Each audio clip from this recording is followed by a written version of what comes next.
ऐलान लिख देना, हमारी जिंदगी पर इश्क है एहसान लिख देना।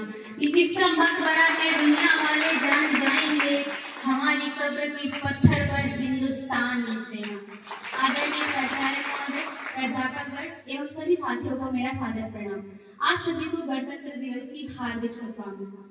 गणतंत्र दिवस अर्थात वो दिन जब भारत ने संविधान के माध्यम से स्वयं को संप्रभु, समाजवादी, धर्मनिरपेक्ष एवं लोकतांत्रिक गणराज्य घोषित किया।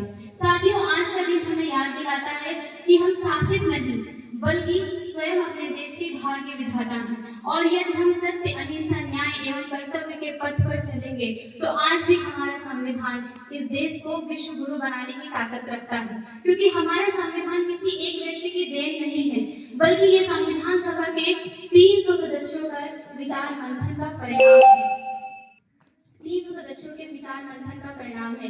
Doctor B R Ambedkar, Rajendra Prasad, Sardar Vallabh Bhai Patel, BN. Rao आदि के द्वारा लिखे गए सिद्धांतों को राज्य और समाज की संरचना के रूप में रूपांतरित करने वाला हमारा संविधान ही है, जो भारत जैसे बहुभाषी, बहुधार्मिक और बहुसांस्कृतिक देशों के लिए अति आवश्यक है, ताकि मतभेद संघर्ष में न बदले और विविधता विघटन का कारण न बने।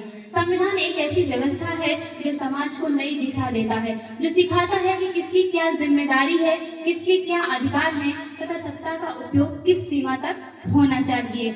महाभारत की भी तमाम घटनाओं के माध्यम से हमें यह जानने को मिलता है कि जहाँ भी नियमों की अवहेलना होती है वहाँ समाज संकट में पड़ जाता है। ठीक उसी प्रकार यदि किसी देश का संविधान नहीं होता है तो न्याय, समानता, स्वतंत्रता जैसे शब्द सिर्फ शब्द ही बनकर रह जाते हैं।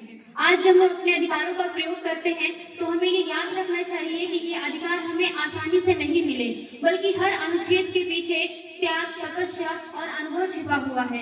आज प्रश्न ये नहीं खड़ा होता कि उन रहे हैं क्या हम अपने देश की प्रतिष्ठा को कायम रखने में, उसे समृद्ध बनाने में अपना भरपूर योगदान दे रहे हैं। आज जाति, धर्म, भाषा के नाम पर फैलाई जाने वाली हमारे द्वारा ये नफरत हमारे देश की अखंडता को बुरी तरीके से प्रभावित कर रही है। हमेशा याद रखिए कि नदियां तो अलग अलग बह सकती हैं, पर सागर एक ही बनता है। चंद्रशेखर आजाद, अशफाक बिस्मिल, लाला लाजपत राय जैसे लोग हमारी ही तरह यदि जाति धर्म के नाम पर लड़ते तो आज इन हाथों में तिरंगा और पास में आजादी न होती।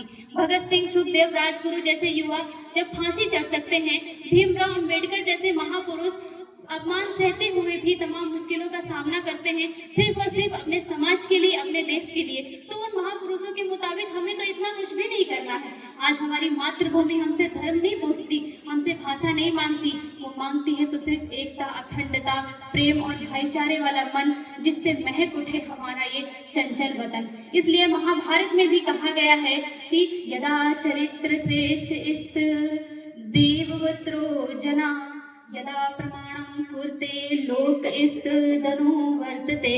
अर्थात एक श्रेष्ठ व्यक्ति जिस प्रकार आचरण करता है, समाज भी उसका अनुसरण करता चलता है। ठीक उसी प्रकार आज के युवा पीढ़ी की सोच, समझ, विचार और कर्म राष्ट्र और समाज की दिशा को तय करते हैं। तो इसलिए आओ सोच में संयम और व्यवहार में मर्यादा लाते हैं, अफवाह नहीं सत्य को आगे बढ़ाते हैं, कानून का सम्मान करते हैं, संवाद को हथियार बनाते हैं, धर्म और भाषा से ऊपर उठकर अपनी मातृभूमि के लिए सर्वस्व लुटाते हैं। जय हिंद, जय भारत।